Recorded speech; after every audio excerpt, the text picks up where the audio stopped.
Hello दोस्तों, स्वागत है आप सभी का आपका अपने चैनल वीके ऑनलाइन क्लास में। तो आज की इस वीडियो में हम लोग बात करेंगे दोस्तों हिंदी शिक्षण के दूसरे भाग में।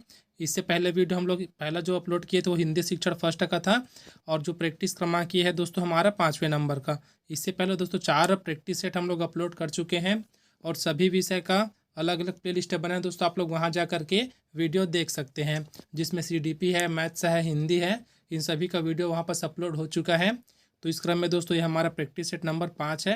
तो देखते हैं दोस्तों आज का प्रश्न में जाने से पहले अगर आप लोगों ने चैनल को सब्सक्राइब नहीं किया है तो चैनल को सब्सक्राइब करके बेल आइकन प्रेस कर दीजिए, ताकि आने वाली वीडियो की नोटिफिकेशन आपको मिल सके। तो दोस्तों देखते हैं आज का हमारा प्रश्न। आज का पहला प्रश्न है दोस्तों, उच्चतर माध्यमिक स्तर पर आते आते बालक में किन किन कार्यों को करने की क्षमता में वृद्धि होती है? ऑप्शन ए कल्पना, ऑप्शन बी स्मृति, ऑप्शन सी निर्णय, और ऑप्शन डी है इन सभी। तो इस प्रकार जो इसका आंसर है दोस्तों वो हो जाएगा ऑप्शन डी, इन सभी कार्यों की। अर्थात क्या है दोस्तों, तो उच्चतर माध्यमिक स्तर तक आते आते बच्चों में कल्पना करने की, स्मृति और निर्णय सभी के क्षमता में वृद्धि हो जाती है। अगला प्रश्न है दोस्तों, भाषा का संबंध होता है। तो भाषा का संबंध किससे होता है? इसका आंसर हो जाएगा ऑप्शन बी, व्याकरण से होता है भाषा का संबंध। देखते हैं दोस्तों अगला प्रश्न है, भाषा को मानते हैं तो भाषा को क्या मानते हैं? एक कला, एक विज्ञान, दोनों ही, इनमें से कोई नहीं। तो भाषा को क्या मानते हैं दोस्तों? इसका आंसर हो जाएगा ऑप्शन बी, एक विज्ञान मानते हैं। अगला प्रश्न है, भाषा के मुख्य तत्व होते हैं। तो भाषा के जो मुख्य तत्व है दोस्तों क्या क्या होते हैं? तो ऑप्शन ए दिया है ध्वनि, ऑप्शन बी संकेत, ऑप्शन सी चिन्ह, और ऑप्शन डी उपर्युक्त सभी। तो इसका जो आंसर है दोस्तों वो हो जाएगा ऑप्शन डी, उपर्युक्त सभी। अर्थात भाषा के जो मूल तत्व हैं वो ध्वनि भी है, संकेत भी है और चिन्ह भी है। अगला प्रश्न है दोस्तों, भाषा का मुख्य कौशल है। तो भाषा का मुख्य कौशल क्या चीज़ है? तो इसका जो आंसर हो जाएगा वो हो जाएगा ऑप्शन डी, उपर्युक्त सभी। अर्थात क्या है दोस्तों, भाषा का जो मुख्य कौशल है वो है लिखना, पढ़ना और बोलना। तो तीनों क्या है, भाषा के मुख्य कौशल है। अगला प्रश्न है, मातृभाषा का सिद्धांत है। तो मातृभाषा का सिद्धांत क्या है? ऑप्शन ए है क्रियाशीलता, ऑप्शन बी अभ्यास, ऑप्शन सी अनुकरण, और ऑप्शन डी उपर्युक्त सभी। तो इसका भी आंसर हो जाएगा दोस्तों ऑप्शन डी, उपर्युक्त सभी। अर्थात जो भाषा का सिद्धांत है वो क्रियाशीलता, अभ्यास और अनुकरण है। अगला प्रश्न है, भाषा की कक्षा में, ऑप्शन हमको 4 दिया है दोस्तों, यहाँ से हमको बताना है करेक्ट आंसर कौन सा है। तो इसका जो आंसर है दोस्तों वो हो जाएगा ऑप्शन बी। तो देखते हैं दोस्तों इन दोनों को जोड़ के पढ़ते हैं क्या लिखा है।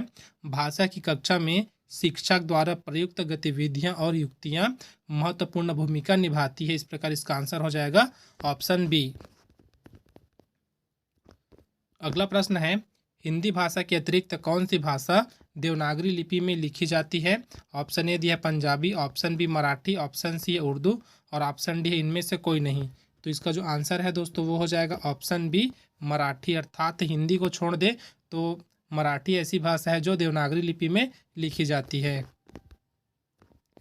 अगला प्रश्न है, हिंदी भाषा शिक्षण का एक मुख्य उद्देश्य है। तो मुख्य उद्देश्य क्या है दोस्तों? तो इसका जो आंसर हो जाएगा वो हो जाएगा ऑप्शन बी, प्रश्न पूछने, अपनी बात कहने का अवसर देना। ठीक है दोस्तों, क्या है? तो हिंदी भाषा शिक्षण का जो मुख्य उद्देश्य है वो क्या है? प्रश्न पूछने, अपनी बात कहने का अवसर देना।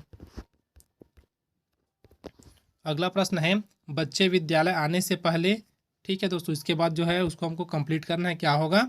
तो बच्चे विद्यालय आने से पहले भाषा नहीं जानते। इस प्रकार ऑप्शन है हमारा सही हो जाएगा। अगला प्रश्न है, श्रवण कौशल में कितनी शक्तियाँ समाहित होती है? तो श्रवण कौशल है दोस्तों, तो कितनी शक्तियाँ समाहित होती है इसमें? तो इसमें जो है ऑप्शन हमारा ए सही हो जाएगा। अर्थात एक ही कौशल इसमें समाहित होती है। अगला प्रश्न है, श्रवण सामग्री खालिस्तान स्थितियों में उपलब्ध हो सकती है। तो कितनी स्थितियों में उपलब्ध हो सकती है ये पूछा गया है। ऑप्शन ए दिया है 2, ऑप्शन बी 4, ऑप्शन सी 3, और ऑप्शन डी है 5। तो इसका जो आंसर है दोस्तों वो हो जाएगा ऑप्शन सी, अर्थात 3 स्थितियों में उपलब्ध होती है। अगला प्रश्न है, श्रवण कौशल एक खालिस्तान प्रक्रिया है। तो क्या प्रक्रिया है दोस्तों जो श्रवण कौशल है? वो है आपका ऑप्शन सी हमारा सही हो जाएगा। अर्थात स्वोद्देश्य प्रक्रिया है श्रवण कौशल। अगला प्रश्न है दोस्तों, भाषा शिक्षण में पहले कौन सा कार्य करना चाहिए? ऑप्शन ए हमको दिया है लिखना, ऑप्शन बी बोलना, ऑप्शन सी सुनना और ऑप्शन डी है मौखिक। तो इस प्रकार इसका आंसर हो जाएगा दोस्तों ऑप्शन डी मौखिक, अर्थात भाषा शिक्षण में सबसे पहले हमें मौखिक बोलना चाहिए उसको। अगला प्रश्न है, मौखिक भाव प्रकाशन में कितने उपादानों का होना अनिवार्य है? तो इसका जो आंसर हो जाएगा दोस्तों वो हो जाएगा ऑप्शन सी 2 उपादान का होना अनिवार्य है। अगला प्रश्न है, पाठ्य पुस्तक की भाषा तो क्या होनी चाहिए दोस्तों? ये हमसे पूछा है जो पाठ्य पुस्तक की भाषा है वो। तो इसका जो आंसर हो जाएगा दोस्तों वो हो जाएगा ऑप्शन ए, अर्थात बच्चों की घर व समुदाय की भाषा से मिलती जुलती होनी चाहिए। इसका मतलब यह है दोस्तों, क्योंकि हम लोग जो सीडीपी देखते हैं फिर हिंदी में जो इस पार्ट में बात कर रहे हैं वो भाषा के बारे में है। तो पाठ्य पुस्तक का मतलब यह है दोस्तों जिसको पढ़ते हैं हम लोग, तो उसकी जो भाषा है क्या होनी चाहिए? बच्चों की घर व समुदाय की भाषा से मिलती जुलती होनी चाहिए ताकि वो जल्दी से समझ सके। अगला प्रश्न है, निम्न में से कौन सा पाठ्य पुस्तक का गुण नहीं है?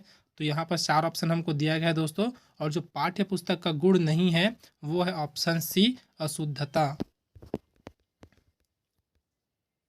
अगला प्रश्न है, भाषा की कक्षा में विभिन्न संचार माध्यमों का प्रयोग तो क्या है दोस्तों? ये इसका जो प्रयोग होता है वो क्या है हमको ये बताना है। तो इसका जो आंसर है दोस्तों वो हो जाएगा ऑप्शन ए समावेशी कक्षा की आवश्यकताओं को पूरा करने में सहयोग देता है। ठीक है, तो एक बार अच्छे से इसको फिर से पढ़ते हैं। दिया है भाषा की कक्षा में विभिन्न संचार माध्यम का प्रयोग, तो ये हो जाएगा समावेशी कक्षा की आवश्यकताओं को पूरा करने में सहयोग देता है।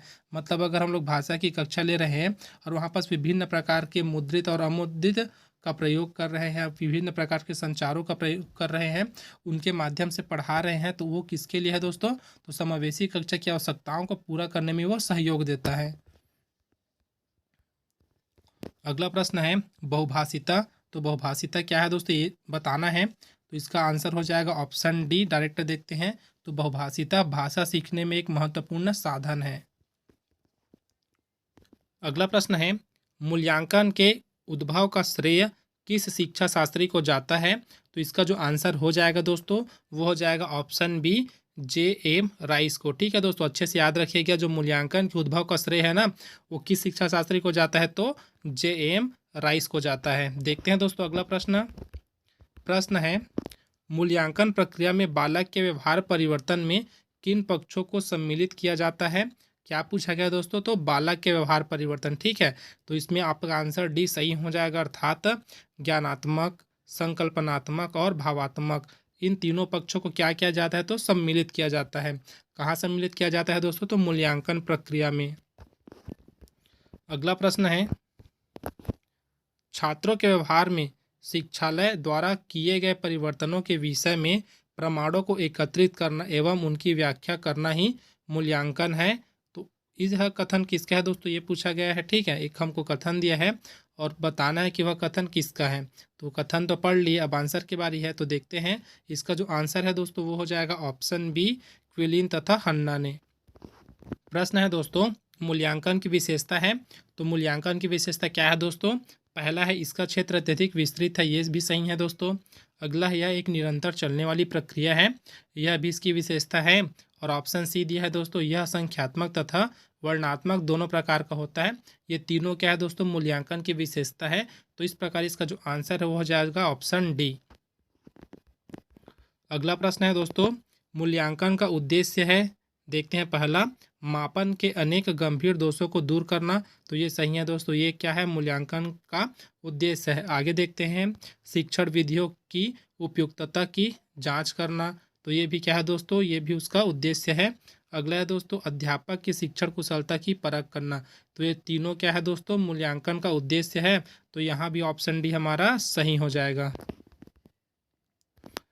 ऑप्शन के बाद देखते हैं दोस्तों 25वें नंबर का प्रश्न जो कि है डिस्ग्राफिया क्या है? तो डिस्ग्राफिया क्या है दोस्तों हमसे पूछा गया है। तो ऑप्शन ए दिए है मानसिक बीमारी, ऑप्शन बी है सुनने की बीमारी, ऑप्शन सी है बोलने की बीमारी और ऑप्शन डी उपरोक्त में से कोई नहीं। तो इसका जो आंसर है दोस्तों वो हो जाएगा ऑप्शन ए मानसिक बीमारी है डिस्ग्राफिया। अगला प्रश्न है दोस्तों, जिन बच्चों में डिस्ग्राफिया पाया जाता है उनकी लेखन प्रक्रिया कैसी होती है? ऑप्शन है तीव्र, ऑप्शन बी कठिन, ऑप्शन सी धीमी और ऑप्शन डी है बी एवं सी दोनों। तो यहाँ जो आंसर हो जाएगा दोस्तों वो हो जाएगा ऑप्शन डी, बी एवं सी दोनों। तो जो बच्चे क्या है डिस्ग्राफिया से ग्रसित रहते हैं उनमें क्या होता है दोस्तों, तो उनकी जो लेखन प्रक्रिया है वो क्या रहती है? कठिन रहती है और धीमी होती है। तो आप लोगों ने अगर हमारे पिछला वीडियो नहीं देखा है तो सभी वीडियो का लिंक डिस्क्रिप्शन बॉक्स में दिया गया है, आप वहां जाकर बाकी का वीडियो देख सकते हैं। अगला प्रश्न है दोस्तों, शोधकर्ता डिस्कैलकुलिया बीमारी होने की क्या वजह मानते हैं? तो ऑप्शन सी हमारा सही हो जाएगा दोस्तों, अर्थात ए एवं बी। तो ए में दिया है जीन्स और बी में दिया है अनुवांशिकता। तो आज के इस वीडियो में बस इतना ही दोस्तों। वीडियो अगर आपको हेल्पफुल लगा तो वीडियो को जरूर लाइक करें, साथ ही अपने दोस्तों में जरूर शेयर करें। अब मिलते हैं दोस्तों अगले वीडियो में। इस वीडियो में बने रहने के लिए आप सबका बहुत बहुत धन्यवाद।